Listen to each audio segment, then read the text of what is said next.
Gracias. Entonces, buenas noches a todos, bienvenidos de nuevo a nuestro hermoso planeta, al caos, porque aquí no nos falta absolutamente nada. De hecho, hablamos... También hay noticias del Golfo Pérsico, 2 misiles que terminaron en los Emiratos. Y obviamente Trump, que dice que siguen quejándose, pero en realidad rechazaron completamente los 14 puntos propuestos por los iraníes. Y entonces la propuesta después es que básicamente se vuelve a disparar entre ellos. Mientras tanto, ya que África siempre es un continente tranquilo, donde todo funciona como un reloj, vayan a revisar la transmisión anterior sobre Malí, donde ya habíamos anticipado este desastre. Ahora hay una estampida general, así que llamé al gran Luciano Polliceni. Gracias por estar aquí. Para explicar que en realidad involucra a más países, porque de todas formas he visto a Burkina Faso, a Níger. Los demás tienen miedo de que todo esto termine afectando también sus fronteras y por eso puede convertirse en una guerra regional. Es interesante porque después de la huida de los franceses, la llegada de las tropas rusas, primero Wagner, luego Africa Corps, siempre porque ellos no son los que hay que desnazificar. Gracias a todos. Quién sabe en qué se inspira, ¿no? Digamos que la situación se volvió un caos, así que hagamos un gran resumen y en el caos, de verdad en el caos, o sea, estamos hablando de ataques a ciudades que habían sido retomadas por los rusos, como Kidal, asesinatos de ministros, de generales, de su séquito. Incluso el líder tuvo que huir de, ¿cómo se llama? Bamako. Um, Estamos hablando realmente de un estado que se está derrumbando y es interesante. Luciano nos lo explicará en detalle, como las diferentes milicias, porque no es que solo estén los del Jonim, que son, como se dice, afines a Al-Qaeda, ISIS. También hay varios Tuareg independentistas, varios otros grupos que han hecho, digamos, entre comillas, las paces entre ellos. Y se han unido todos para lanzar esta superofensiva. Sí, dijiste más o menos todo lo que había que decir. Entonces, único aviso, esta noche hay un montón de videos, así que esperemos que no nos tumben la transmisión, como siempre, pero teniendo que hablar de un conflicto que entre los conflictos africanos es quizás el que menos seguimos, sobre el que siempre estamos menos informados. Pensé que podría ser más útil apoyarnos un poco en los videos. Una breve consideración preliminar que hacía hoy mientras repasaba antes de esto lo que sucedió en Malí el 25 de abril puede ser, dependiendo de cómo quieran interpretarlo, la caída del mito de la invencibilidad rusa en África, la caída de una narrativa occidental que tal vez exageró la percepción respecto a lo que los rusos realmente podían hacer en África y cuánto podían cambiar las dinámicas de ciertos conflictos. Malí es uno de estos, pero sobre todo es, objetivamente creo, uno de los ejemplos más evidentes en los conflictos africanos contemporáneos de una estrategia completamente equivocada, en el sentido de que todo lo que se podía hacer para llegar a este desastre en los últimos 2 años más o menos se ha hecho. Entonces, partiendo de un mapa muy sencillo, este que ven es un mapa del Centro Africano de Estudios Estratégicos, que hizo un balance de los que han sido los principales ataques. Recordemos, se hicieron solo el 25 de abril de 2026, así que todo el mismo día y empezando desde el norte hasta el sur, Bamako, se hicieron todos más o menos simultáneamente una serie de medios muy diferentes entre sí y con objetivos bastante distintos. Porque mientras que en el caso, como por ejemplo de Kidal, nosotros fuimos testigos de una guerra casi de insurrección, digamos, de movimientos de tropas muy rápidos, enfocados en la reconquista de un centro urbano. En el caso de Bamako vimos el ataque terrorista en el sentido clásico, es decir, aquel que busca decapitar a los principales, a algunos de los principales líderes de un gobierno enemigo. Para darte una idea puramente geológica, ¿sabes a qué me recordaba? La ofensiva del TED, No eres el único que ha hecho esa comparación. con objetivos internos como la embajada, cosas para tratar de atacar, digamos, la parte gubernamental y también una ofensiva militar real. Yo te agrego otra cosa que creo que es bastante típica de los Tuareg, o sea, mientras la ofensiva del TED tiene una serie de demostraciones, o de todos modos cosas que son esas que ya vimos, o sea, atacar simultáneamente en diferentes puntos. En este caso tienes que recordar que de todos modos estamos hablando de los Tuareg. Y básicamente esto entra entonces los tres modos, la disciplina de la guerra, digamos, los tres tipos de ataques a nivel táctico que son al menos los que la da, es decir, uno de los sifogas, uno de los principales grupos Tuareg, identifica que son tres, son el AK, el Tewet y el Akafal. El AK es básicamente el contraataque, o sea, tú me atacas y yo respondo, y a menudo está enfocado en la conquista de bienes. El Tewet, en cambio, es cuando prácticamente tienes que restaurar tu honor. Y entonces, básicamente, no tienes la necesidad de anunciar el ataque, no tienes la necesidad de declarar la guerra también, porque en este caso ya está declarada, pero son una serie de ataques que haces con una fuerte carga de honor. Habría un tercero que es el acafal, que técnicamente sería cuando respondes a un acto particularmente bárbaro e inhumano de tu enemigo con un acto igualmente bárbaro.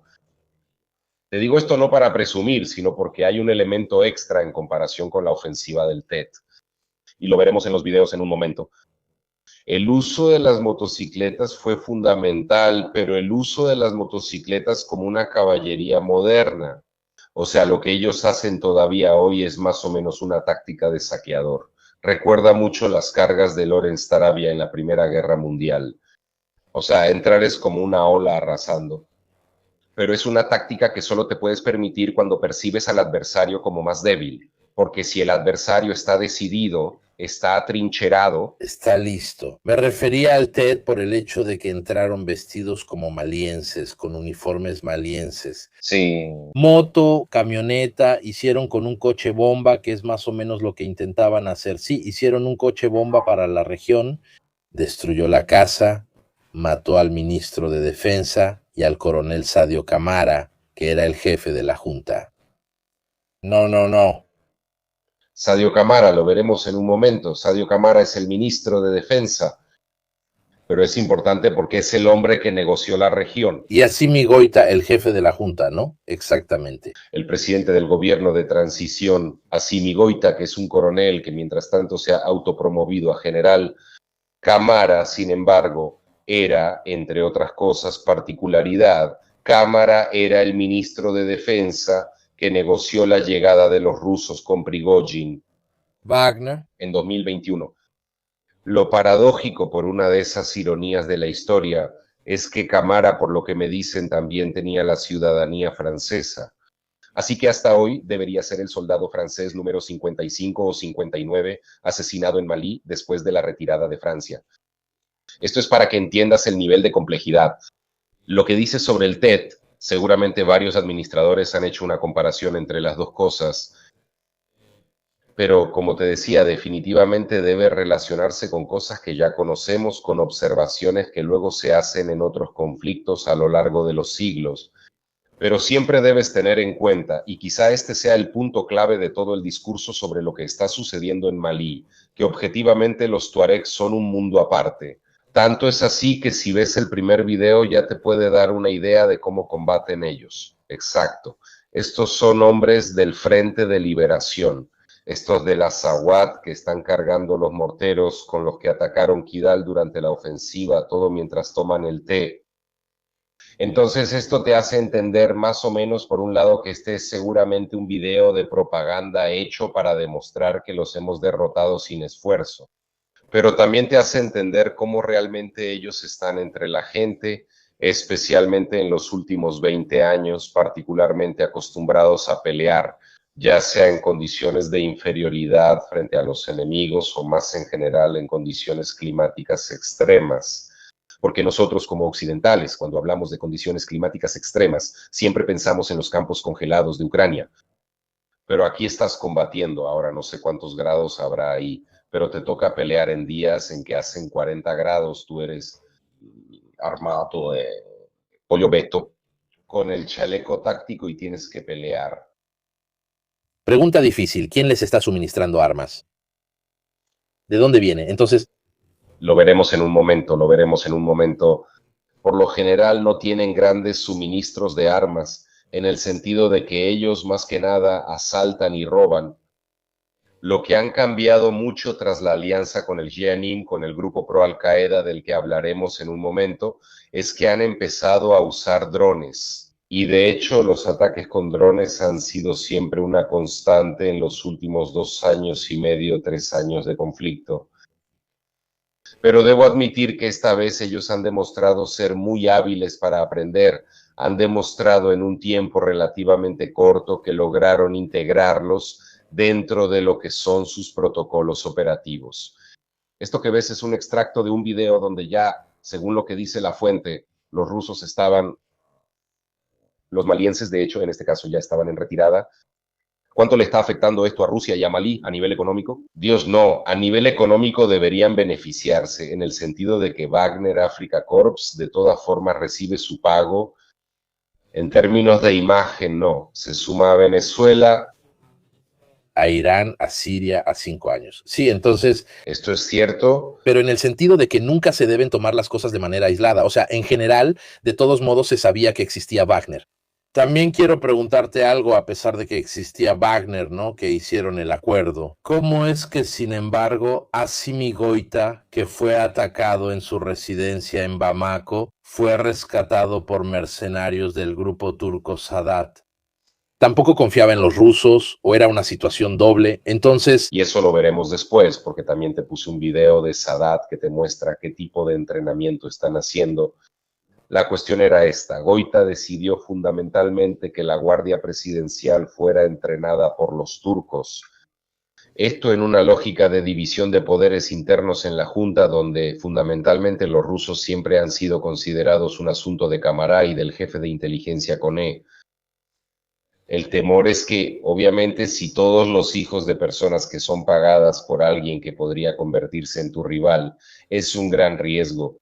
Entonces, por eso en este punto Goïta decidió meter otra cosa en el montón, aprovechando el hecho de que los turcos ya han proporcionado algunos TV2 y básicamente decidió tener este entrenamiento de los turcos.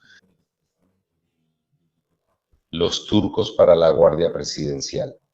Lo que pasó, luego veremos, creo que también hay algún video de Bamako, es que durante la ofensiva los rusos prácticamente se desvanecieron, mantuvieron las posiciones solo en Bamako. Hay un video que difundió el Africa Corps que te puse después. Pero los turcos, por lo que entendí, no solo lograron poner a salvo a Goïta, sino que también jugaron un papel bastante importante en la estabilización de Bamako el día del ataque. Esto que ven, esto es principalmente una afrenta. Estos son los grupos del Frente de Liberación de la Azawad que entran en la oficina del gobernador, que es otro tuareg, que es Agamu. Esta noche voy a decir tuareg muy seguido, pero en realidad los grupos del norte incluyen una serie de etnias que no son necesariamente tuareg. Aquí lo que ven es incluso un combatiente del FLA que posa con el uniforme de Ela Shagamu, quien es considerado por ellos un traidor. ¿Por qué el tuareg de Kidal decidió apoyar y actuar como gobernador del gobierno de transición? Ahora, todos estos elementos, digamos, coloridos, que tienen poco valor para un análisis táctico o militar, son útiles para que entiendan cómo realmente Kidal, el baluarte del norte, la capital de los tuareg, el centro estratégico más importante para el norte de Malí, cayó efectivamente en muy poco tiempo y con una facilidad bastante impresionante. Un pequeño detalle, antes de hablar de los rusos en Bamako, los rusos también estaban en Kidal. Por cierto, los rusos realizaron al menos 3 ofensivas intentando hacer que las fuerzas del FLA capitularan partiendo desde Kidal. Ya habíamos analizado una en la transmisión anterior, la batalla de Tinzawat, en que hasta el 25 de abril fue la mayor derrota, sufrida por Wagner y el Africa Corps en África. Pero lo que pasó es que básicamente, al menos los primeros testimonios que nos llegan, dicen que los rusos se atrincheraron en su base. Estas imágenes que ven son de Gao, otro centro clave del norte que fue rápidamente ocupado y luego, al parecer, se retiraron estableciéndose en los pueblos tuareg cercanos. Mira cómo avanzan de manera muy rápida. y además avanzan muy rápido en camionetas, ¿no? Siendo conscientes de que no tienen datos,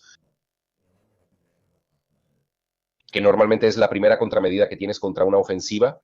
De todos modos, te decía, los rusos se encerraron en Kidal en una base y empezaron negociaciones con el FLA para salvar sus vidas.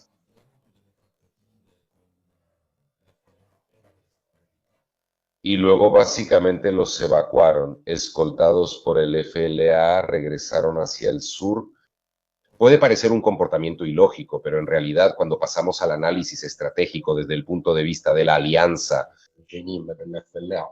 perfectamente, es importante subrayar este factor porque los malienses tenían ciertas expectativas sobre los rusos que obviamente se desvanecieron, y algunos miembros del Estado Mayor, bajo condición de anonimato, incluso dijeron que fueron traicionados por los rusos, porque ellos esperaban una resistencia de cierto tipo que no se concretó. El otro aspecto, cuando vemos las imágenes, fíjense, todo es el mismo día, todo es a la misma hora. ¿Cuán grande era el contingente ruso más o menos estimado? Se estima que deberían ser, creo, entre 5.000 y 10.000 efectivos, pero yo no lo sé. El Afrika Korps nunca te dice cuántos efectivos tiene. El punto fundamental es este. Entonces, la forma en que funciona, al menos en el Sahel, la maquinaria rusa es estos contingentes bastante reducidos que dan entrenamiento y operaciones limitadas con una propaganda insistente, ¿ok? Y esta propaganda insistente obviamente apunta a mostrarte en primer lugar los éxitos supuestos o reales de los rusos y de los gobiernos de transición. La segunda cosa que busca mostrarte es esta eficiencia militar. Sin embargo, en los hechos, la ofensiva del 25 de abril en Malí te muestra cómo las dos cosas, o sea, hay una separación evidente e innegable entre ambas. Porque lo que viste es que objetivamente los rusos tienen líneas logísticas que son demasiado largas, no tienen conocimiento del territorio, ni tampoco una gran experiencia en términos de contrainsurgencia, o sea, loro modo di fare contra la insurgencia. Y fundamentalmente bombardean las zonas habitadas, Chechenia, Grozny, etcétera. Y esta cosa mostró todos sus límites, en el sentido de que ahora, en mi opinión, lo que estamos viendo, al menos en esta primera semana, es que los rusos están progresivamente abandonando el centro y el norte del país y se están atrincherando en Bamako en el intento de defender y mantener las posiciones. En realidad, como veremos en un momento, su objetivo final ha cambiado considerablemente, en el sentido de que durante muchos años yo y otros hemos dicho que el propósito final de Wagner es ser una guardia pretoriana que defiende al gobierno de transición, mientras que una parte, al menos del gobierno de transición, se beneficia de las materias primas de los países donde están en el poder. Y hasta hoy, en los hechos es así porque la guardia pretoriana está en la capital y en el momento en que no estás en el resto del país, dejando de lado la propaganda, se vuelve difícil decir que estás combatiendo el terrorismo. Tú como mucho estás defendiendo la capital. Y entonces entiendes que desde ese punto de vista objetivamente es una derrota para los rusos. También quisiera decir esto. Para ser justos, debo decir que yo he sido, hasta hace poco tiempo. Me ha tocado estar en conferencias donde escuchaba a gente decir que los rusos están desbordando en África. Siempre he sido bastante escéptico sobre esta visión, porque objetivamente no creo que hasta hoy sean una fuerza capaz de marcar la diferencia. Y con mayor razón mientras Rusia está en esa situación. Combattendo la guerra in Ucraina, che ha naturalmente la presión. Anteriormente. Pero creo que también fue una sobreestimación de nuestra parte. Y lo que ven, como decía, ya lo habíamos mencionado en la transmisión anterior, es objetivamente este uso de las motocicletas, o sea, este uso de motos como unidades de caballería. Debo decir que es una constante que está tomando fuerza también en otros conflictos, incluso en Sudán, por ejemplo, las RS. Que las han usado bastante. Y como pueden ver, este es Mopti, un centro clave para el dominio del centro del país. Tranquilamente ellos entraron y salieron de manera extremadamente fácil. Además, esto de hacer ruido con las motos, de andar por ahí y sembrar el caos con las motos, creo que también tiene un valor psicológico. O sea, en el momento en que sabes que el ejército teme tu avance, mucha gente escucha el rugido de la moto y ya empieza a preocuparse. Y eso es lo que hicieron en Bamako, ellos en Bamako, después de haber matado al ministro de Defensa, al jefe de inteligencia, al jefe del Estado Mayor del Ejército, simplemente siguieron andando en moto por los pueblos de alrededor para una demostración de fuerza. En el caso de Burkina Faso es aún más evidente porque hay varios testimonios de estos grupos armados. Contexto diferente, grupo diferente, el rugido de las motos mientras andan libremente por el campo. Así que digamos que es un conflicto en moto. Más adelante también logré aislar una imagen. Me preguntabas dónde consiguen las armas. Aquí están. Es decir, nunca podrán usar un helicóptero porque no tienen pilotos, pero en algunos casos los desarman, toman las ametralladoras, agarran la munición y básicamente siempre se han conseguido las armas de esa manera. Creo que este es un Mi-24 y de hecho este era parte de un lote que les habían entregado con gran pompa cuando apenas se había desplegado Wagner. Sin embargo, parece más un helicóptero de transporte cañonero porque no tiene las góndolas laterales, tal vez ni siquiera saben usar los misiles. Así que definitivamente seguro que es de transporte porque el país es enorme, así que de todas formas necesitan el transporte de tropas para fuerzas de reacción rápida o cosas similares. Seguramente ellos lo han usado como para función antitanque, o sea, para ataques aire-tierra, y este en específico no, pero algunos helicópteros estaban equipados con ese tipo de cosas. Por cierto, abro y cierro paréntesis. Pero como sabes, también en otros contextos te llegan muchas, cuando hablas de otras cosas, te llegan muchas preguntas sobre China, ¿no? Sobre las capacidades reales a nivel militar chino. Hace 2 semanas los chinos enviaron unos lanzamisiles tierra-aire y me dicen que no funcionaron, considerando que ellos podrían haber usado hidro tranquilamente. Además de que ahí también son cosas que tienen, no sé cuánto valor puedan tener. En el momento en que te encuentras combatiendo una insurrección de este tipo, Mira, esa motocicleta la veo un poco oscura. Ah, no. pero enviaron algunas cosas, eso también es interesante. Esto lo publicó el Africa Corps, por cierto, como pueden ver, es un video bastante largo, 4 minutos. Me sorprendió porque difícilmente ellos publican videos de este tipo. Siempre ves un poco los videos que publican en Ucrania, videos de este tipo en Mali, y luego obviamente cuando haces los en vivos sobre Ucrania los encuentras diferentes. Esta era la ex base, sí, era la antigua base francesa de la MINUSMA. La reconozco de inmediato por los costales, exactamente esto lo hicieron los estadounidenses. Exactamente esta era la antigua base de la MINUSMA, que está al lado del aeropuerto central, del aeropuerto de Bamako. Pero este video, que repito, normalmente no es algo que publiquen, al menos en África. Y lo publicó, según yo, cuando circuló la noticia de la acusación de traición por parte de los estados mayores malienses. Según yo, es lo que ves fácilmente, que ellos quisieron demostrar que aquí estamos y que hemos combatido, cosa que debo decir ya habían hecho en otros casos, como en 2024 cuando hubo el ataque simultáneo en Bamako. Perdón, déjame escuchar un momento porque no tuve tiempo de ver todos los videos. Adelante. Bye.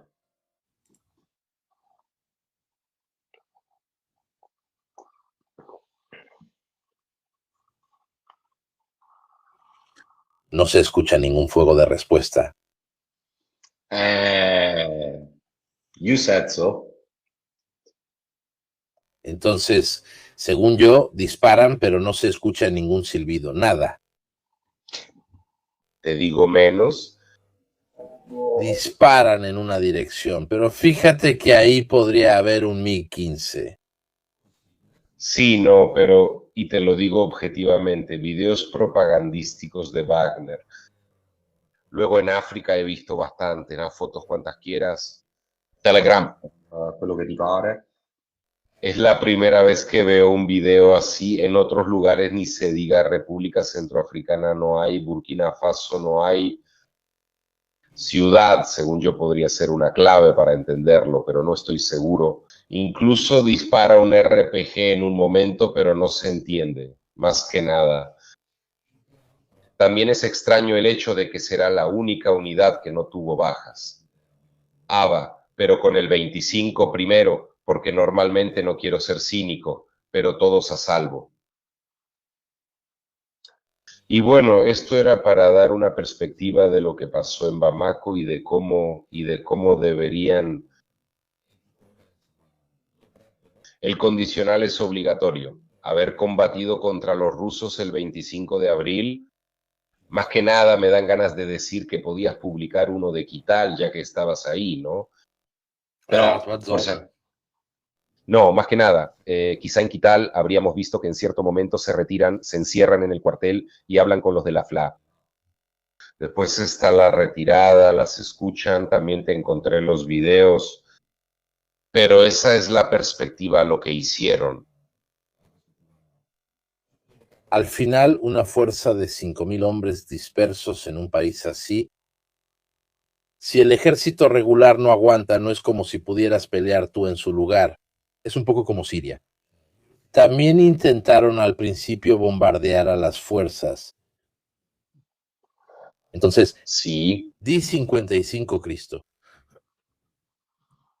No, pero había cualquiera aquí arriba, pero luego con unos cortes hay. Porteroni me parecía o un T-55 o un T-62, no se entiende bien.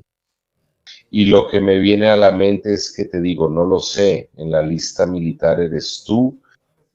Es la primera vez que veo un video tan detallado de los rusos combatiendo en Mali. Mira, no había visto uno similar cuando los mercenarios rumanos se retiraron la vez pasada. ¿Del Congo? Sí. Más o menos estaban en una base. Espera, ¿ves la torreta tan baja? Es un T-62. O sea, son videos de ocasión para mostrar que más o menos haces unos disparos hacia el otro lado. Pero si ves un video real de combate en Ucrania, sí. Eso sí. Pero como te decía, siento los disparos de los demás que llegan. Los que están muy cerca silban, los que están más lejos hacen un zumbido. Pero se nota, también por el comportamiento, estos están disparando. Cuando tú disparas, conozco miles de estos videos y también los he hecho analizar por varios militares. Cuando tú disparas, a como a ti serán mis amigos. Pero digamos fuego de supresión hacia otro. No estás disparando un cargador entero. Ves que ni siquiera cambian de posición ni se agachan. Tranquilo, dispara todo. Sí, se dejan enfriar. Entonces te digo, incluso, disculpen, este es uno de Wagner, seguramente viene del ejército, tiene formación militar. Vean cualquier video de entrenamiento militar serio y díganme si alguien recarga al descubierto. Nunca se recarga al descubierto. Te agachas, vuelves a la cobertura y recargas. Solo lo haces cuando sabes que del otro lado nadie te está disparando. También dudo de la formación de los que hicieron este video, porque al final uno casi tiene memoria muscular para estas cosas. O sea, disparas ráfagas y apuntas, vuelves a la cobertura y recargas. Estos están de pie todo el tiempo. Eso solo lo puedes hacer si sabes que del otro lado no hay absolutamente nadie. Entonces te digo, yo tengo un conocimiento muy limitado en términos geográficos y temáticos. Lo que puedo decir es que he visto muchos videos similares en Ucrania, también de ucranianos. Así que más o menos sé que ahora se hacen muchos videos de este tipo. Sí, todos lo hacen, lo hacen. Hay un video donde hay un ucraniano que dispara saliendo de la trinchera, creo que con un RPG-56, sí. Más o menos una línea de árboles del otro lado. Si realmente había rusos, no lo hacía. No. Pero el punto no es si realmente había rusos, etcétera. El punto es que es la primera vez que veo algo así en África. De todos modos, a Wagner lo sigo desde 2019 más o menos en África. Nunca había visto un video así.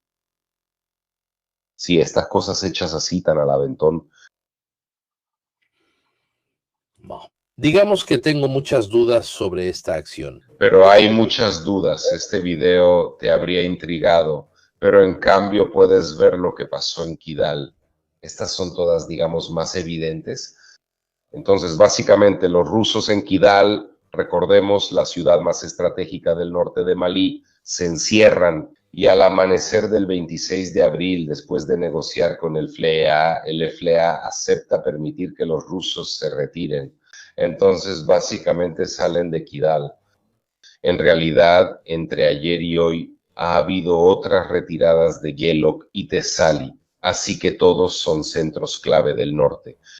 Esto refuerza aún más la hipótesis de que se están reposicionando, en el sentido de que han entendido que el despliegue en el norte está demasiado extendido. Están demasiado lejos, las líneas logísticas están lejos. Tengan en cuenta que una de las principales líneas logísticas, al menos los reabastecimientos para los rusos en Mali, es la de Aquilea.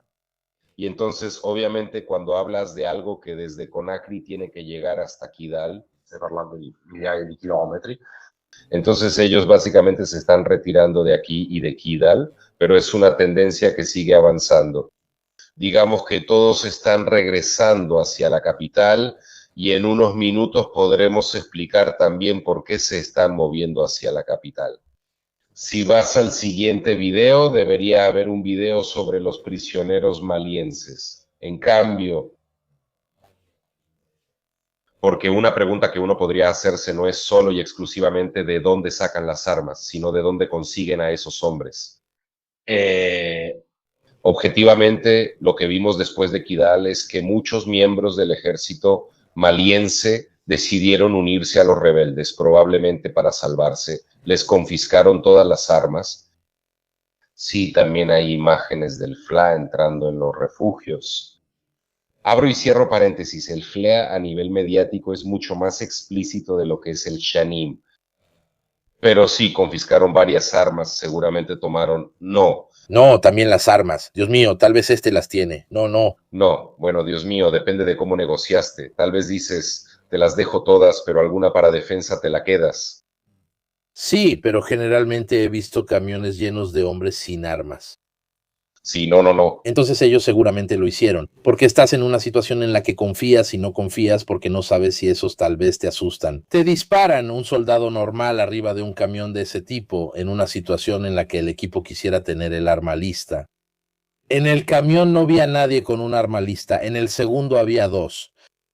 Sí, pero luego está la cuestión fundamental, que es justamente esa. Es interesante que les dejaron los LMRs, se vio claramente pasar unos lanzacohetes rusos. Entonces, bueno. Seguramente ellos se llevaron un montón de morteros de Kidal baja. Bueno, está bien, ese es el video sobre los prisioneros. Entonces deberías, bueno, este es el primer video de ellos empezando a desmovilizar la base de Kidal. Entonces, obviamente también ahí un factor a tener en cuenta para el desarrollo de las relaciones ruso-malianas es el acuerdo con los Tuareg. Es que a ustedes, los blancos, los dejan ir. Los demás, los efectivos del ejército, Bámbara o Peul, se quedan aquí con nosotros, es decir, se quedan aquí con nosotros. Lo que pasa es esto, básicamente ellos les dicen, ¿quieres unirte a nosotros? Te dejamos alistarte con nosotros, te devolvemos tus documentos y jugada inteligente. Absolutamente te reintegran por completo. Sí, en realidad, si empiezas a matarlos, es más probable que se defiendan hasta el final. Si en cambio tienen la oportunidad de pasarse al otro bando, aumentas tus filas y también animas a los demás que ven a los rusos irse, ya sea a dejar las armas o a pasarse al tuyo. Hay otro factor en el sentido de que ellos varias veces han tenido soldados malienses en cautiverio para luego intercambiarlos. Muchas veces con éxito, no siempre, pero a menudo con éxito, a cambio de liberar a sus hombres. Durante la presidencia, sí. El hecho de que filmen, que muestren lo larga que es la fila, que vean cómo pasan al otro lado, todo esto sirve para aumentar la velocidad de la caída del ejército regular. Sí, también hay un factor de gobernanza que veremos en un momento cuando hablemos de quién realizó efectivamente las operaciones. pero también es un mensaje a nivel de relaciones interétnicas, en el sentido de que justo después la propaganda rusa empezó a machacar diciendo cosas que, aclaremos, en mi opinión también son ciertas en ciertos momentos, de Hecho, que los tuareg tenían, habían masacrado a Barabé, habían masacrado esta o esa otra etnia, entonces en resumen, de personas negras. Ellos hicieron esta operación de contrainfluencia diciendo, no, miren, nosotros, a quien se rinde y se une a nosotros, lo respetamos, en fin. Entonces también es una batalla de propaganda y contrapropaganda. Dicho esto, de todos modos, no quiero santificar a nadie, incluidos los tuareg, así que no descarto que haya habido episodios de violencia interétnica. Veo un momento a la lámina del balance. Entonces, lo que han visto, también según nuestras digresiones un poco más técnicas, esto es lo que obtuvieron el 25 de abril. Muere el ministro de Defensa y el autor del acuerdo con Rusia. Muere el jefe de inteligencia Modi Bokoné, que es muy importante porque era quien había iniciado algunas negociaciones con los insurgentes sobre cuestiones particularmente específicas.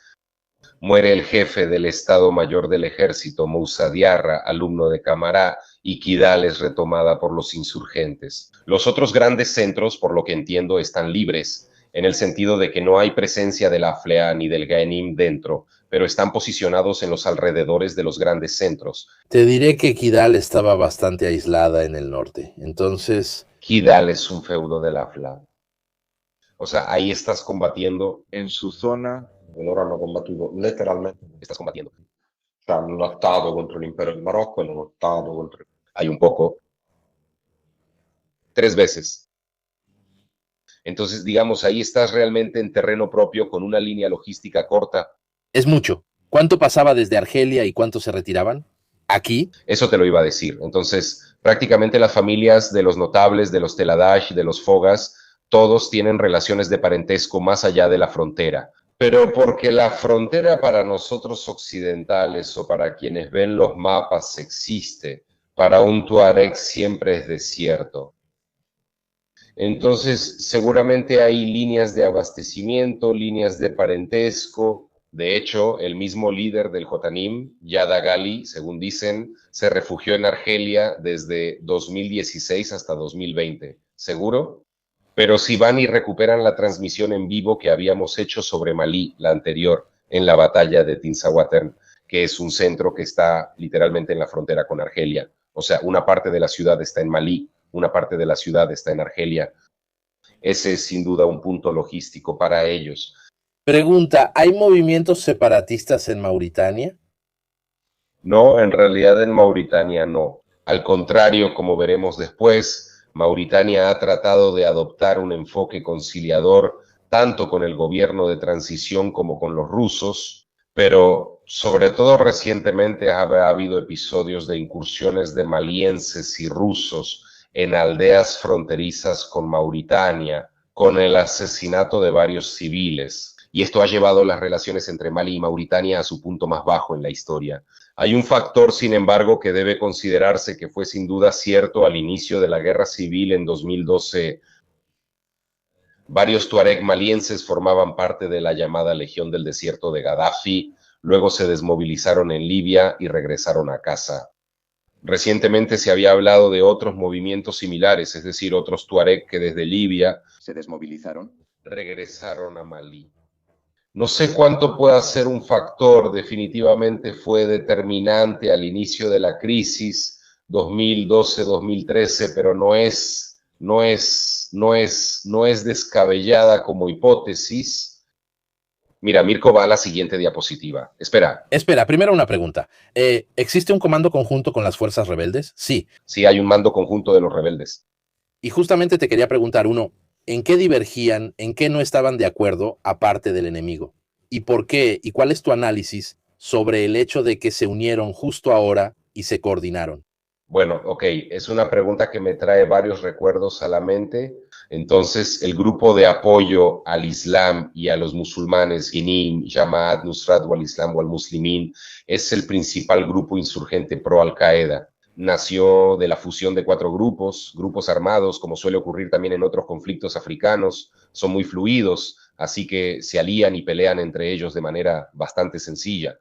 Este grupo fue fundado por 4 grupos, en su mayoría yihadistas, que se unieron, que son Al-Qaeda y el Magreb Islámico. Al-Murabitun, el Batallón de la Masina, el Frente de Liberación de la Masina, que es predominantemente Peul, y lo que ven en el centro, atrás, testigo de HP, es Yad Agali, que es fundamentalmente el jefe del Goanim. Yad actualmente, en mi opinión, es el político, uno de los 2 políticos más poderosos en Malí. Ninguno de los 2 forma parte de la junta.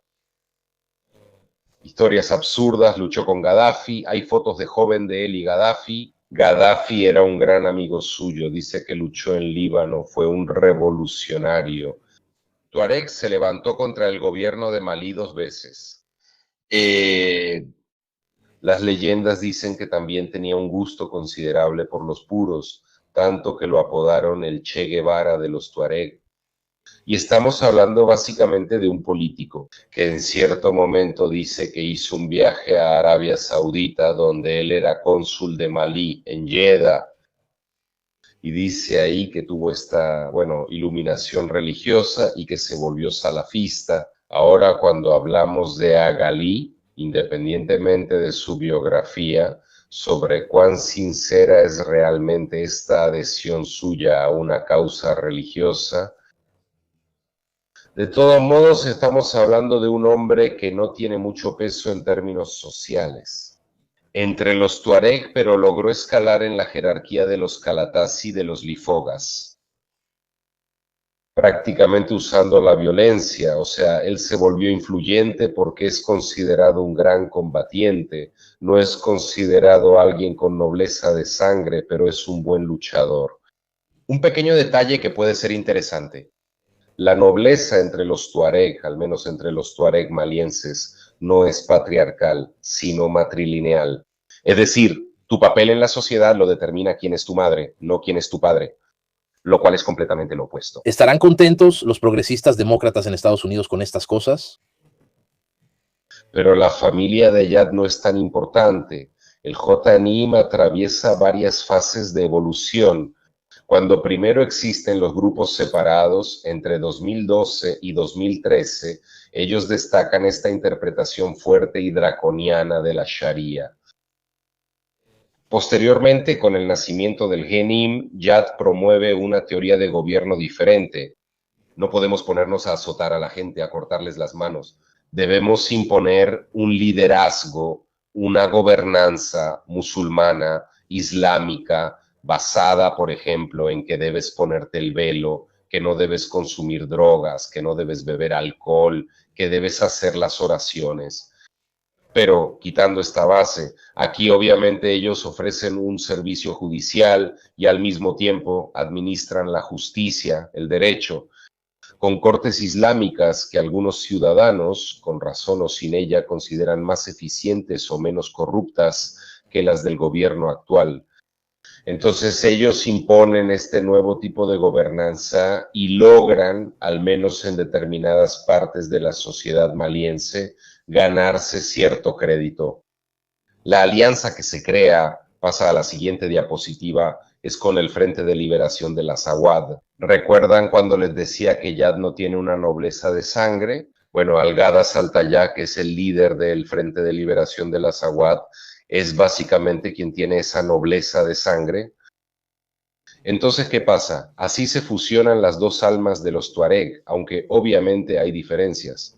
El Fela dice que lucha por la independencia de la Azawad, un proyecto geopolítico bastante nebuloso que no se entiende dónde empieza y dónde termina. Basta con que piensen que yo conocí a un diplomático que estuvo en los acuerdos de Argel, participó en los acuerdos de Argel después de la guerra civil de 2013.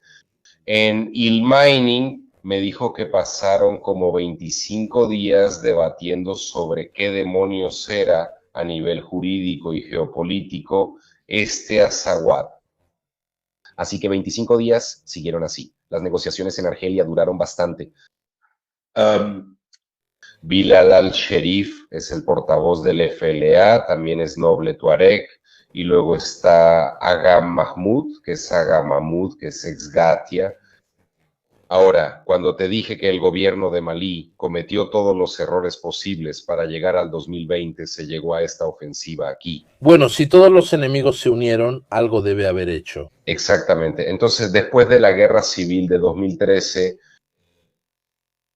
los yihadistas, digamos los franceses, los argelinos y el gobierno de Malí logran romper este frente unido, tomando a algunos tuareg que tienen reivindicaciones más de tipo autonomista, pero laicas, entre muchas comillas, y dicen, ustedes pasarán a formar parte de una coordinación de grupos armados que es progubernamental, ¿ok? Y estos son, en resumen, los acuerdos de Argel. Cuando Goita toma el poder, hace la alianza con los rusos, decide romper la alianza en los hechos. O sea, no romper oficialmente el tratado, sino romper en la práctica la alianza con los tuareg, preocupando Kidal en 2023. Kidal es reocupada en 2023, después de que en el verano de 2022 estos mismos grupos habían luchado y muerto para detener la ofensiva del Estado Islámico, que desde Burkina Faso intentó abrirse paso hacia las regiones centrales de Malí. Una decisión completamente absurda, o mejor dicho, Goita dice, yo y los rusos me apoyan, así que al final puedo darme el lujo de romper con ustedes. A pesar de que en ese entonces se llamaba la plataforma, la coordinación de los movimientos por el Azawad, en fin, toda esta serie de grupos intentó mantener en pie los acuerdos de Argel. Un pequeño detalle, pero ¿por qué Goita hace esto? Es una decisión discutible, pero no ilógica.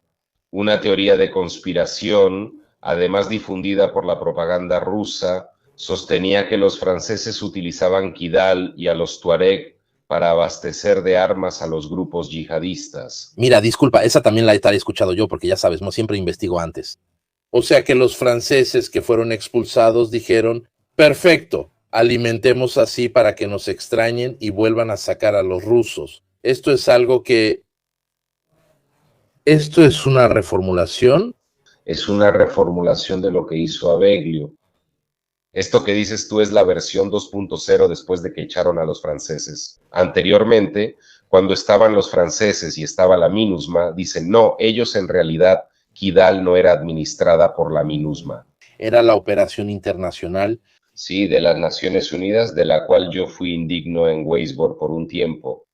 El punto es, la ciudad de Kidal, según los acuerdos de Argel, no era gobernada por el gobierno maliense, era gobernada por los tuareg, que sin embargo eran leales al gobierno de Malí, ¿ok?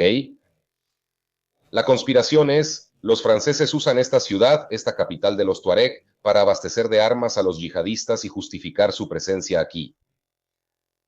Pero ahora Kidal está bajo el control del gobierno de Malí desde hace 2 años y los yihadistas se han fortalecido.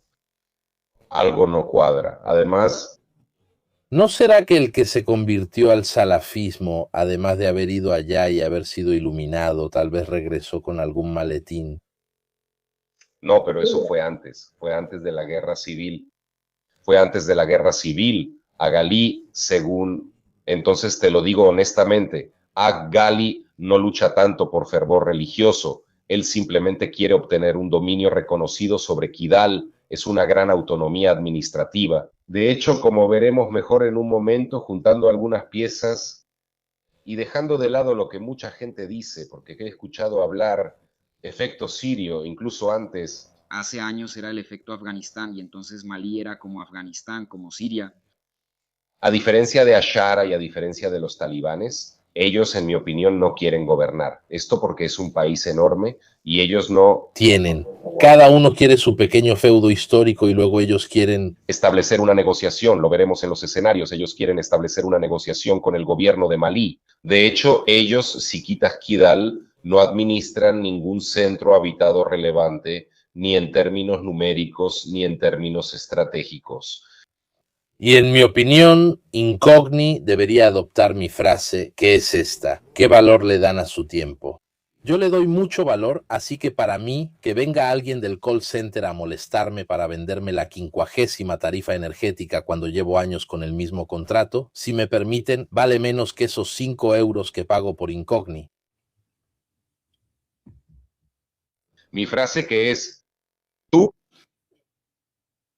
creo que me silenciaste. No. El patrocinador te paga millones y ni siquiera vienes aquí a aprovechar el patrocinio. Silenciaste justo en mi frase. Decíamos, entonces básicamente la alianza, santa o no según se vea, parece demostrada también por este video. Este es, en mi opinión, el video más interesante de las operaciones del 25 de abril.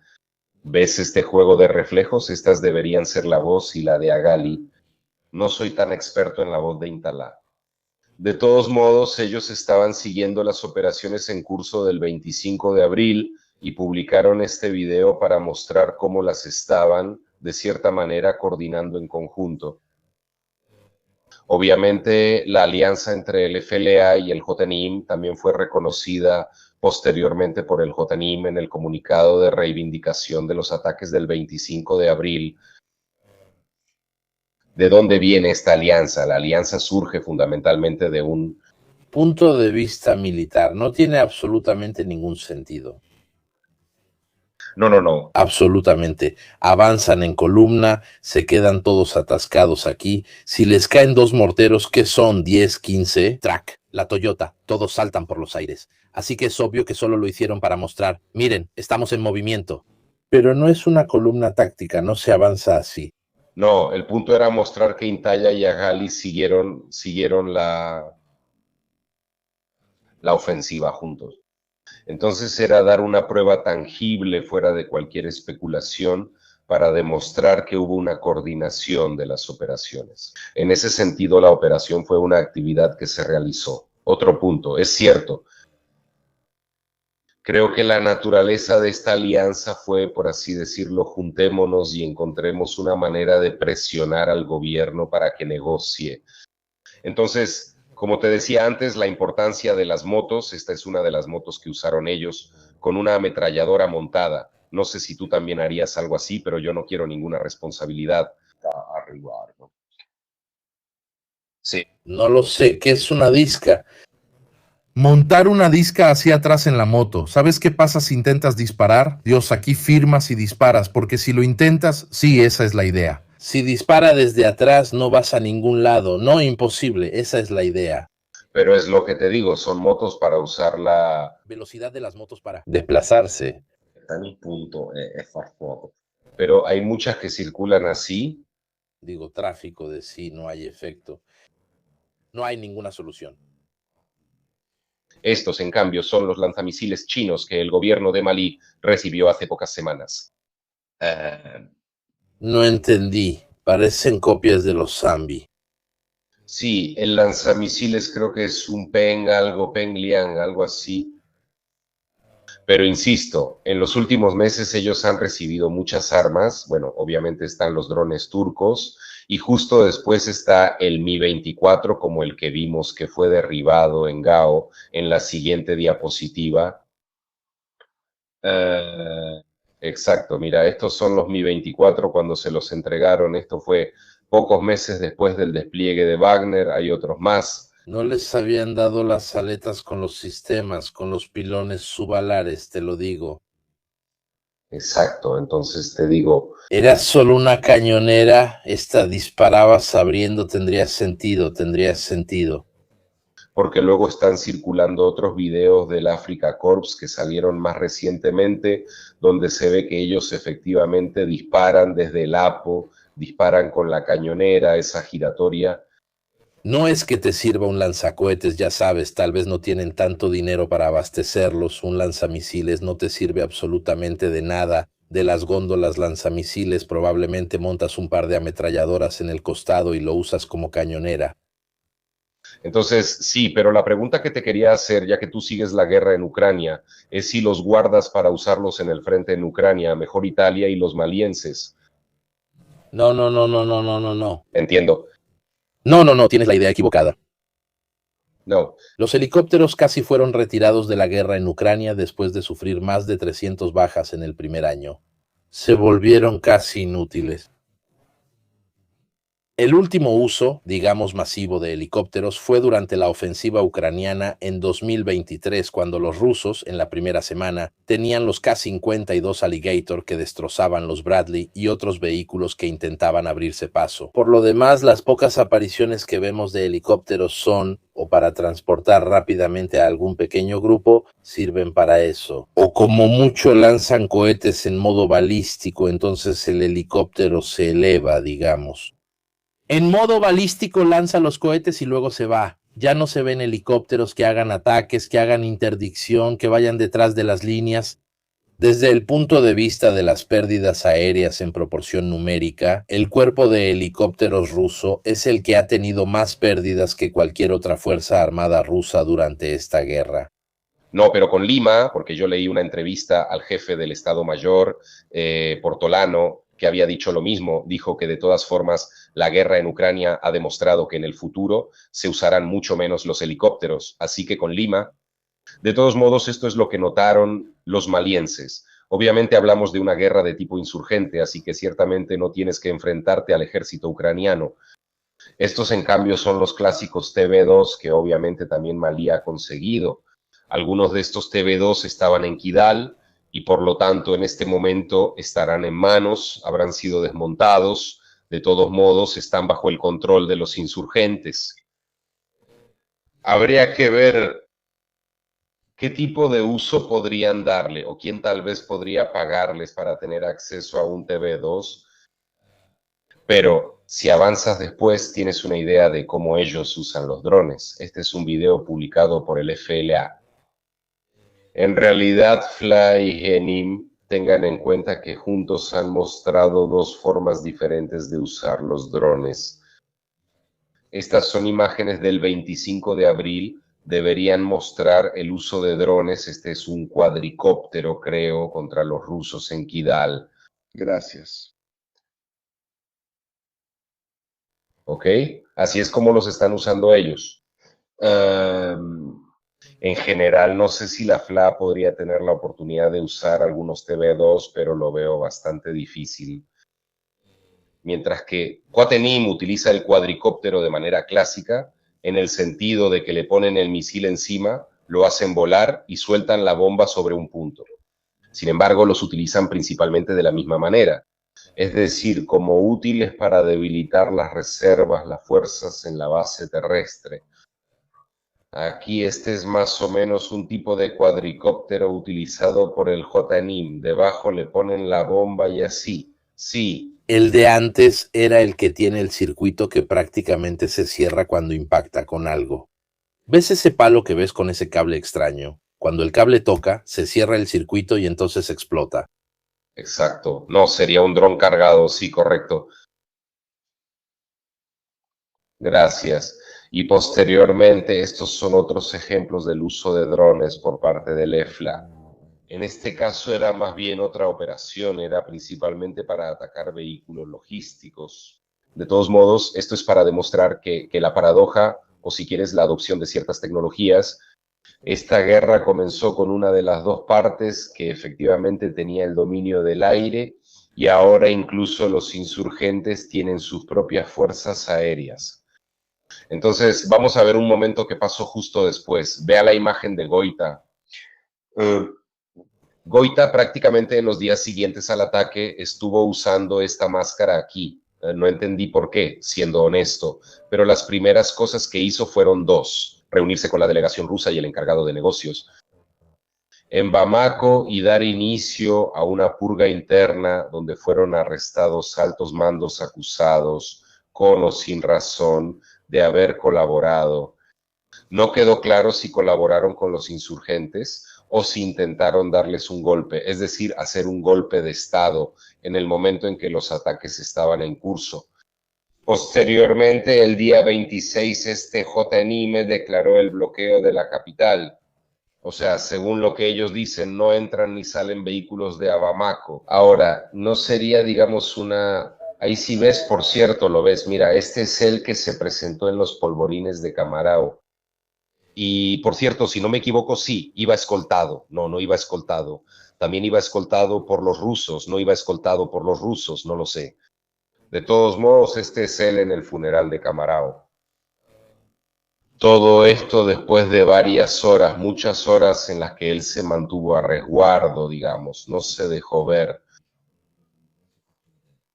Luego reapareció en la televisión después de haber dado inicio a estos arrestos, diciendo que hay que mantenerse unidos contra el terrorismo.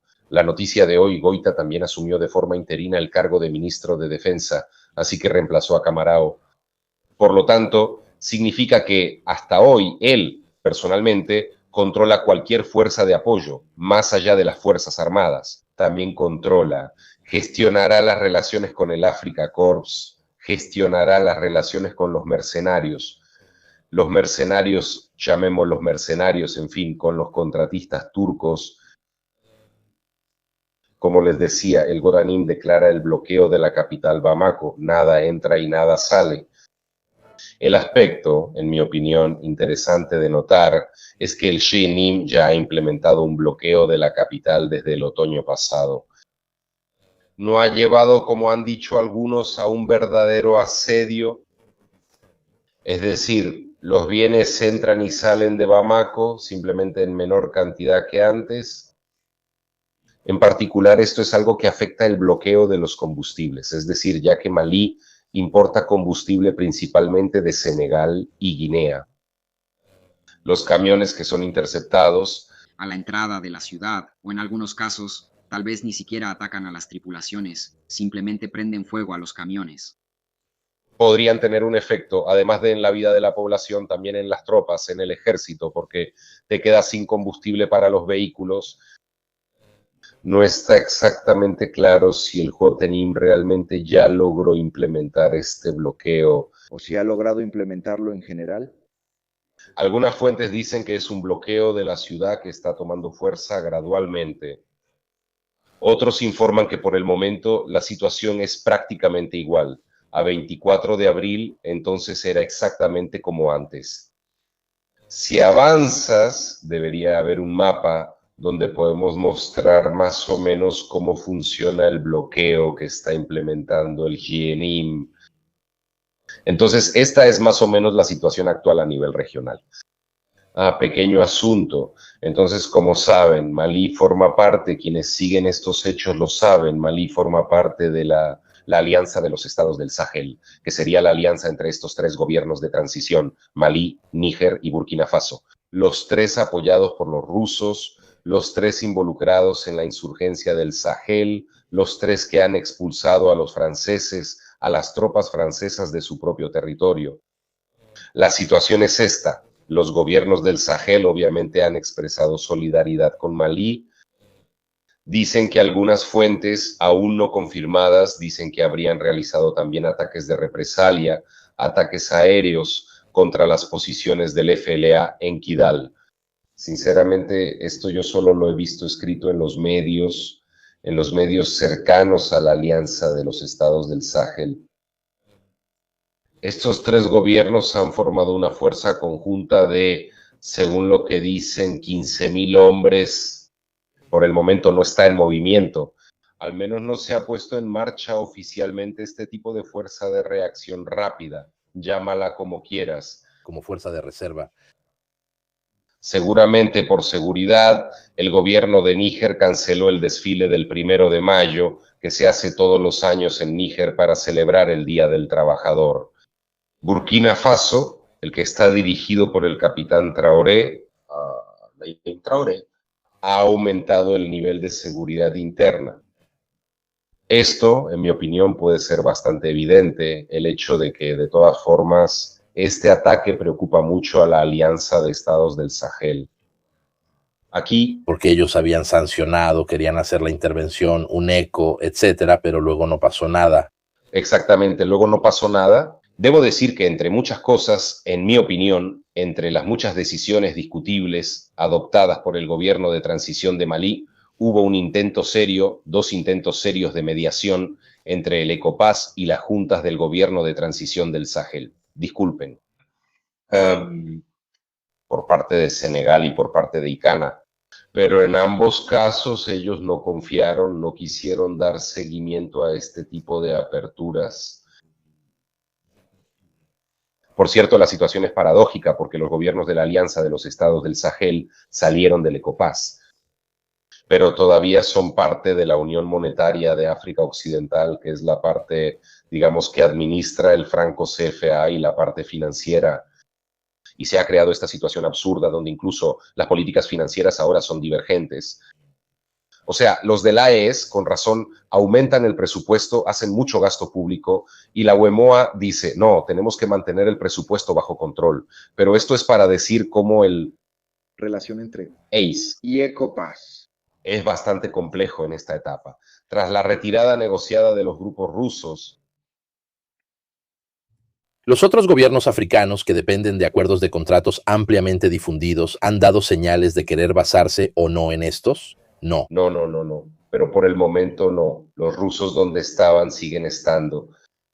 Más que nada, lo que está tomando fuerza, pero también es una tendencia que viene desde hace tiempo, es que muchos quieren trabajar con Turquía. Pero ¿sabes qué pasa?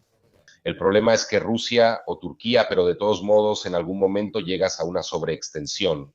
Porque Baikar, pero ¿cuántos TB2 puedes producir para abastecer a cada estado?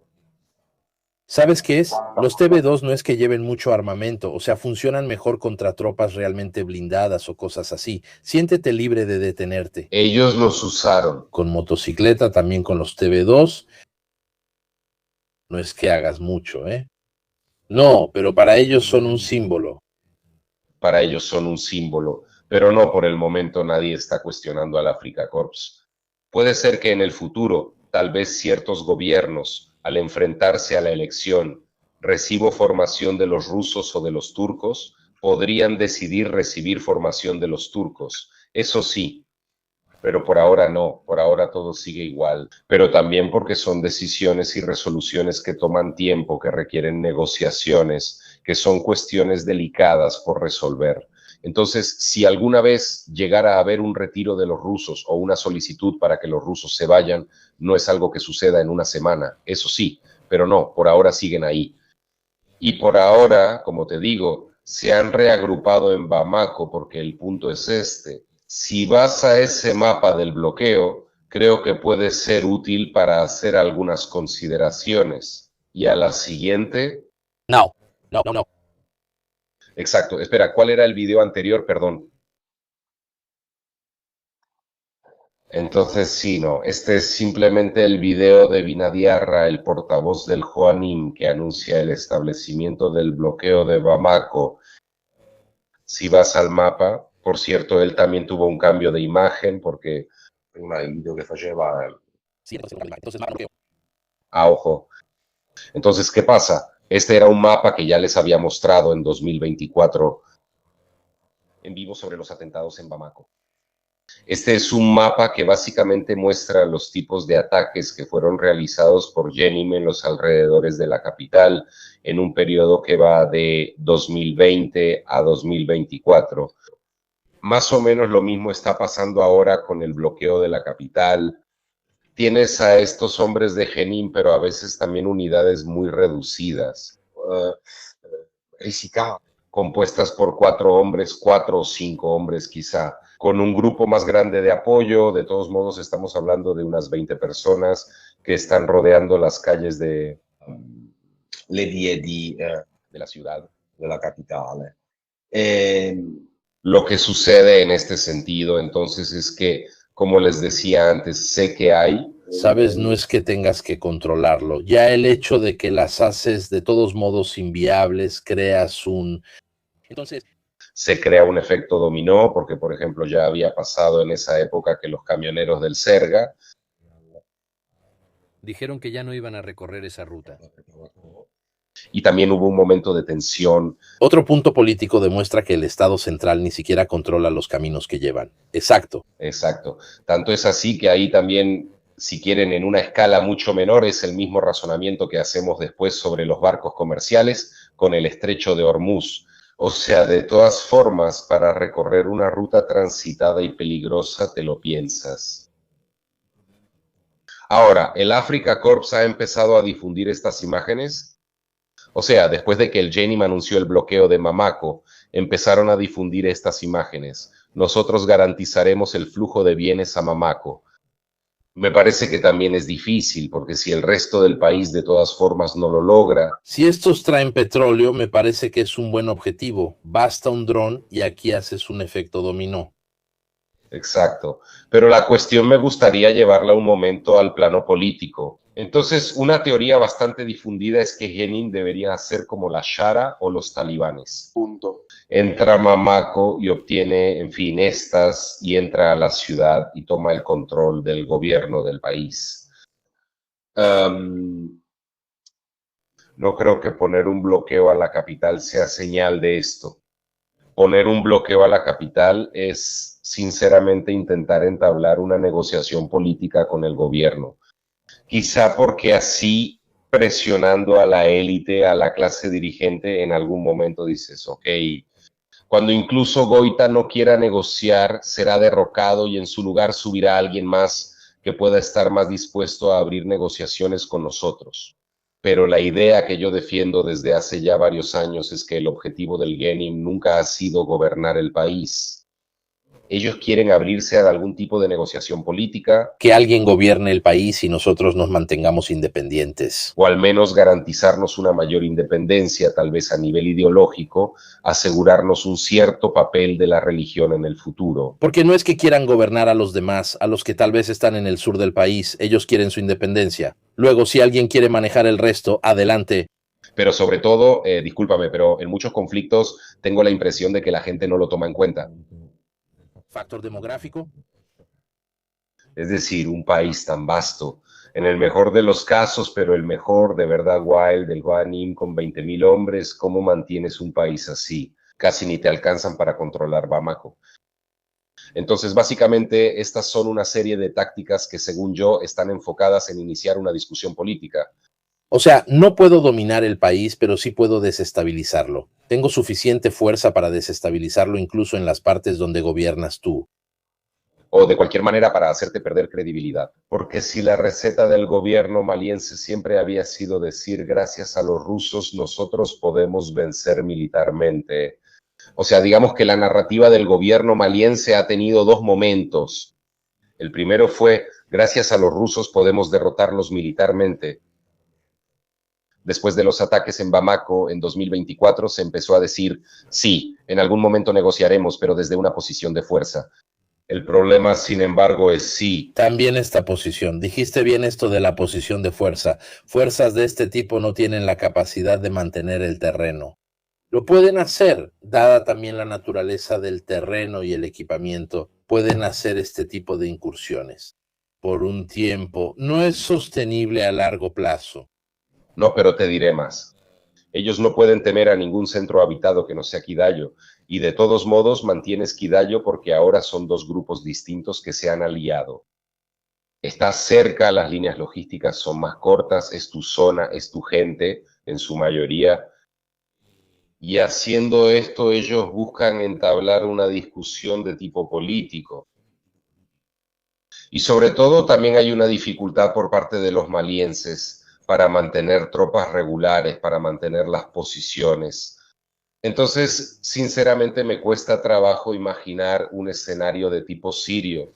Ya dije que incluso Al-Shara no entró a Damasco solo con los de Ayatarira. Tuvo toda una serie de alianzas. Y también, exacto. Laicos, yihadistas, había de todo. ¿Quién es este personaje? Esto que les quería mostrar también es parte de esa guerra de propaganda de la que hablábamos. Es decir, justo después de la caída de Kidal, la ES, la propaganda rusa, empezaron a mostrar imágenes diciendo que había violencia étnica y que los tuareg estaban atacando a los negros. Peul Bambara, lo que quieras. En realidad, ya dije que creo que es perfectamente posible que haya habido actos de violencia interétnicas. Este es un video de Al-Jaba Sajintaya, es decir, del jefe del AFLA, del principal jefe del AFLA, que se hizo grabar mientras recorría las aldeas, para tranquilizar a la gente diciendo, no se les hará ningún daño. Incluso se mostró en el video con este niño diciendo, ahora traeremos medicinas, mejoraremos su situación, etcétera, etcétera. Las causas del fracaso de la operación Barkhane son las mismas que las causas del fracaso de la operación actual, en el sentido de que Barkhane... En primer lugar, nunca entendí por qué todo comenzó con una operación que se llamaba Serval, que estaba enfocada única y exclusivamente en Mali. Luego los franceses decidieron ampliarla a toda la región. Ellos dicen que fue porque los grupos yihadistas empezaron a proliferar en toda la región, así que en cierto momento la operación se extendió. Al principio los efectos a largo plazo los pueden ver en la foto. 3 gobiernos de transición, 3 gobiernos de franceses derrocados por militares muy hostiles hacia la presidencia. Burkina Faso y los demás tienen la intención de hacer algo, ya se han movido. Y como te dije antes, hay una fuerza de reserva de 15,000 hombres. Fueron a la frontera de inmediato. Breve actualización sobre Burkina Faso. Hace 2 semanas hubo una gran polémica por un reportaje de Sky News Reino Unido con una periodista. Debo decir que, en mi opinión, el reportaje también estaba bien hecho, que fue a Burkina Faso, entrevistó en persona a Traoré y luego mostró un panorama de cómo es la vida en Burkina Faso durante la insurrección. Antes que nada, no se los recomiendo, tienen que esperar a vivir plenamente en una zona de guerra, o sea, en Ouagadougou, la capital, hay un festival de cine, así que la situación parece bastante normal. Claro, pero luego en las afueras, entre los campos de refugiados, porque son los que huyen de las zonas rurales en Burkina Faso. Ahora, Traoré fue entrevistado por esta periodista que fue atacada en redes sociales, fue muy atacada en Burkina Faso, diciendo que ella había hecho propaganda contra el gobierno, contra la revolución de Burkina Faso. El video lo pueden encontrar en YouTube, dura un cuarto de hora. Si les interesa, en mi opinión, es un reportaje bien hecho, también bastante neutral, según yo. Pero Traoré dijo, no, pero no hay, nosotros no tenemos. El problema es la insurrección. Los yihadistas están solo en 45 pueblos al norte y por lo tanto la situación está bajo control. Es simplemente la propaganda de Occidente que quiere presentar a nuestro país como un país en guerra. Pero sí hubo esto del 25 de abril y por lo que parece, al menos por ahora, no ha sido modificada. La inercia del conflicto en Burkina Faso, sin embargo, hizo que aumentaran de inmediato el nivel de seguridad en Ouagadougou. Así que el temor existe. Como decía antes, en Niamey cancelaron el desfile del 1 de mayo, así que el miedo está presente en Niamey. Además, en Níger hace pocas semanas empezaron a enfrentarse el Jotanim, el Estado Islámico del Gran Sahara, es decir, el Estado Islámico de África Occidental. Se han enfrentado. Se enfrentaron en territorio nigerino, algo que tenía poquísimos precedentes en ese momento. Pero hasta hoy esta fuerza de reserva no está movilizada. Como te decía antes, en algunos canales en redes sociales a favor de la Alianza de los Estados del Sahel informan que habrían realizado ataques aéreos contra las posiciones del FLA del Jianim en la zona de Kidal. Por el momento, digamos, incluso tomándolo como cierto, no me parece que esto haya sido el preludio de una contraofensiva. Lo que te puedo decir es que fuentes locales dicen que los rusos y los malienses están acumulando bastantes municiones para comenzar una campaña aérea en el norte. Puede ser que los rusos recurran a una solución al estilo checheno, también porque, insisto, sin querer ser arrogante, pero la contrainsurgencia rusa siempre ha sido esa en la que arrasan la ciudad. Y además no hay muchos centros urbanos, o sea, estos viven fuera de Kidal, en zonas realmente... No hay muchos centros urbanos. También me viene a la mente decirte, pero corrígeme si me equivoco, me parece que incluso en la guerra en Ucrania, al menos la táctica siempre es la misma, ¿no? O sea, destruyes el centro habitado y luego mandas adentro lo que pase. El bombardeo. Digamos que las zonas urbanas europeas, por muy degradadas que estén, las de Ucrania, definitivamente no son como las de estas zonas de aquí. Aquí no encontrarás exactamente edificios industriales donde puedas montar una defensa, una fábrica, algo así. O sea, son casas bajas. También hay otro factor, como te había dicho en la transmisión anterior. También con Argelia las relaciones están reducidas al mínimo y Kidal es el puesto avanzado de retaguardia, o sea, Tinzahuatel están en la frontera con Argelia. Argelia ya derribado, un dron ya había cruzado la frontera. en su zona. No, creo que de todos modos para los rusos, en cierto sentido, incluso desde el punto de vista diplomático, Argelia es un activo. Pelearse con Argelia por Kidal en esta etapa lo veo bastante difícil. Y considera también otra cosa, que la relación con Argelia ha empeorado aún más. Porque el gobierno de Malí, a principios de abril, quiso reconocer el plan de autonomía de Marruecos para el Sahara Occidental, y entonces básicamente yendo en contra del Polisario, grupo independentista que es Apoyado por la ONU. por Argelia. Por eso, básicamente, ok, entiendo a quienes piensan que Francia financia, per carità, pero el problema fundamental es que has peleado con todos. O sea, para contrarrestar una insurrección de este tipo necesitas aliados a nivel regional. Y ahora, aparte de los estados de la Alianza y los estados del Sahel, no los tienes. Aquí, este es el video de Canik, de los turcos que están entrenando al ejército maliense, incluida la Guardia Presidencial. En esta etapa, digamos, las valoraciones sobre Turquía son mucho, mucho más altas de lo que eran antes. Digo esto porque la formación turca me parece por mucho la mejor a la que garantizan los rusos, también porque aparte claramente es un ejército de la OTAN Turquía, entonces el tipo de protocolos. El tipo de cosas que te enseñan son esas. No sé, sinceramente yo pienso, o sea, Turquía es muy discreta desde este punto de vista, en el sentido de que tal vez te dan la capacitación. Pero lo hace, pero no lo publicita. Sí, pero sobre todo no es seguro que luego terminen actuando como tu guardia pretoriana, en el sentido de que para ellos se firma un contrato, luego si no está Goida hay otro y el contrato lo respetan igual, así está bien. Pero hasta hoy, de alguna manera diferente y paradójica, quien ha salido ganando de esto es Turquía, porque repito, según lo que decían en Babako, no solo salvaron a Goida, sino que también lo ayudaron mucho en la recuperación del control de la capital. Y también hay otro actor que quiere a los turcos, pero lo veremos en un momento. Entonces, en mi opinión, como les decía, el objetivo final del Gianim y del EFLA es tener un acuerdo abierto lo mejor posible para las negociaciones políticas, o que el gobierno, quien puede hacer estas negociaciones, bueno, seguramente pasa a la siguiente diapositiva, este es un señor que puede hacerlas. Él es el imán mamudico salafista. Actualmente vive en Argelia porque fue expulsado por el gobierno maliense, que de alguna manera dio a entender que no le gustaban sus sermones, donde se expresó en términos muy duros hacia el gobierno de transición y hacia Goita, personalmente. Y Diko sigue siendo considerado uno de los principales líderes espirituales del país, obviamente no hay que esperarlo. El maestro Yoda, en el sentido, es un salafista. Él piensa que el Estado debe ser administrado. Según el Corán, tiene ciertas políticas sobre las mujeres, tiene ciertas políticas sobre los homosexuales. Pero le gustan los Philip Patek. Sí, no, ese no creo que sea un Philip Patek, ¿sabes?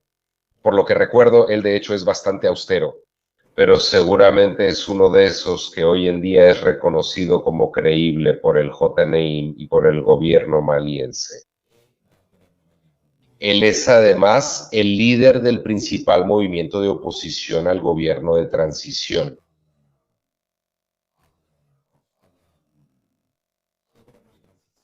Él lidera este extraño movimiento, que es un híbrido religioso y político, y que quiere el regreso de la democracia al país. Muchos piensan que él sería el único capaz, al menos, de actuar como embajador entre los yihadistas y i Tuareg da una parte e il Mali dall'altra. Es interesante notar otra cosa. Pasa a la siguiente diapositiva, por favor. Entonces, primero que nada, bueno, aquí básicamente está la coalición de las fuerzas de la República de Diko, que es esta organización de oposición. Espera, porque aquí yo tengo buen ojo. O sea, chicos. ¿Qué? ¿Y cómo que qué? Chicos, aquí se necesita muy buen ojo para encontrar estas cosas aquí. O sea, usé Google Imágenes al instante. Sí, es un Patek Philippe Pilot. Entonces se volvió menos austero que cuando yo lo seguía. Patek Philippe Pilot Travel Time Calatrava. Entonces, lo que les puedo decir y que puede explicar el Patek Philippe es que él se formó en Arabia Saudita y fue entrenado por ellos. O sea, en fin, fue formado por los sauditas, que lo pusieron al mando de esta organización salafista que se llamaba el Alto Consejo Islámico de Malí hasta 2013. Y tiene buen gusto, digo. Es lo mejor de la gama. Yo no entiendo ni un carajo. Pero frente a ustedes, miren, carga archivos, reloj, solo salvé el puño, miren, ¿eh? Hola. Gracias, tú. Gracias, es de 19 a... 6.500. Dale 6.500, 6.600, ¿qué más da? No, te decía, dejando de lado la tontería, digo, lidera esta fuerza de coalición por la fuerza de la República, de la que mostramos el documento antes. Esto de aquí es una declaración oficial con los ataques del 25 de abril, donde expresan solidaridad, le dicen al gobierno de transición que renuncie y dicen que hay que abrir mediaciones con el JNIM.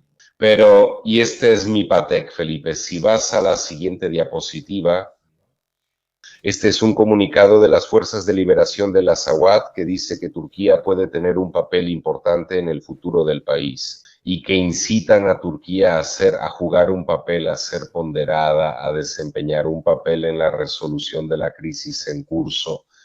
Entonces a la Junta le gusta Turquía por razones militares, a los insurgentes, al menos a una parte de ellos les gusta Turquía, digamos que los elementos más o menos están todos ahí. Si vas a la última diapositiva, exacto, mientras tanto, sí es cierto que los rusos y los malienses probablemente están preparando una ofensiva y mientras tanto también los tuaregas hacen lo suyo. Entonces, básicamente están empezando a reforzar las alianzas con el resto de los grupos del norte. Turquía, básicamente, ese es el papel, o será una mediación o el conflicto continuará. Y los ucranianos, que veo que mucha gente dice que fueron los ucranianos quienes armaron a estas milicias, etcétera, aparte de que por el tipo de armamento, miren, no tienen absolutamente nada que ver. Pero no lo sé, entonces, como te había dicho en la transmisión pasada, los ucranianos aprovecharon un poco la situación en cuanto a nivel de un video donde lanzaban 2 drones y golpeaban un sistema antiaéreo. No. Había la foto que era la foto de ellos con la bandera de Ucrania, era claramente falsa, o sea, era realmente... Sí, esa era falsa. Dios, en esta etapa, no lo sé, mi impresión es que ellos simplemente pueden haber aprendido a usar, tal vez incluso los argelinos, pero en el sentido de que esto de que los ucranianos están en todas partes en África eliminando a los rusos. No sé, a mí siempre me ha dejado un poco, que además va en detrimento de quienes lo dicen, porque si fuera cierto, felicidades a los ucranianos que logran eliminar. No, para nada. La guerra civil en Myanmar, que no tiene nada que ver, si ustedes ven el último video que hice, que ya tendrá 1 año y medio, también ahí se usaban drones con la misma técnica ucraniana que se utiliza en el conflicto en Ucrania. No es que sea tan difícil copiar esa cosa, Pero en realidad eso lo puedes aprender por tu cuenta. No necesitas al ucraniano que te instruya sobre cómo se usa un dron FPV. O mejor dicho, podría ser cierto, en el momento en que hablas de drones creados y desarrollados para uso militar, pero cuando hablas de drones que de todos modos son civiles, que se readaptan, ahí está. Aquí también está todo el respeto para Ucrania, pero no es que tal vez deba llegar a Kiev a enseñarte cómo se usa. Creo que en realidad es una artimaña que muy a menudo se usa en el intento de mantener a estos países cerca para asegurarse su apoyo en lo que respecta a la competencia, en lo que respecta su apoyo en la guerra. Con Ucrania. Eso sí. Pero objetivamente. Soy un poco escéptico. Y luego. Porque ahí tú tienes. Es un poco de respeto, para mantener a quien da un poco de respeto. Enseñarle. Claramente soy un poco escéptico. Entonces diría que hemos dicho todo lo que se podía decir. Gracias también por todos los pasos extremadamente precisos. Fue una transmisión en vivo muy llena de información. Voy a poner el archivo de la presentación que hizo Luciano disponible para descargar, así que pueden encontrar todos los enlaces, así también conocen a otros analistas. Está Thomas Wallinger, por ejemplo, Clement Molin, que también siguen esto. Hay un excelente artículo del ISPI de hace unos días. Ese tampoco está mal, es como un pequeño resumen para los que no entienden bien. Porque entiendo que los nombres de los comandantes, Israel y lugares, etcétera, sobre la geografía, es difícil entender estas cosas, pero ahí está todo claro. Estudien un poco los mapas y véanlos. Nosotros volveremos, obviamente, a mitad de semana, ya sea para actualizar sobre Ucrania o para actualizar lo que está sucediendo. Y en Irán, porque ya saben cómo es, Trump está ahí diciendo. Nosotros volveremos obviamente a mitad de semana como la 82ª en Kuwait. Estos días está haciendo movimientos bastante extraños, así que tal vez sea para asustar o para actualizar, ventilar, qué cosa. Pero digamos que si tuviera que apostar ahora sobre cómo va a terminar, es mucho más probable que sigan disparándose, que lleguen a un acuerdo, ya que se rechazan mutuamente todos los puntos. Así que fue una pausa para entrar, pausa, entre comillas. Hoy llegaron 2 misiles. Entonces, como vemos, fue la bienvenida de Irán a los Emiratos Árabes. Fuera de su vida, no OPEP. No OPEP, eso es. Entonces, gracias a todos ustedes, muchas gracias a Luciano y nos vemos en estos días, miércoles, jueves, algo así. Buenas noches.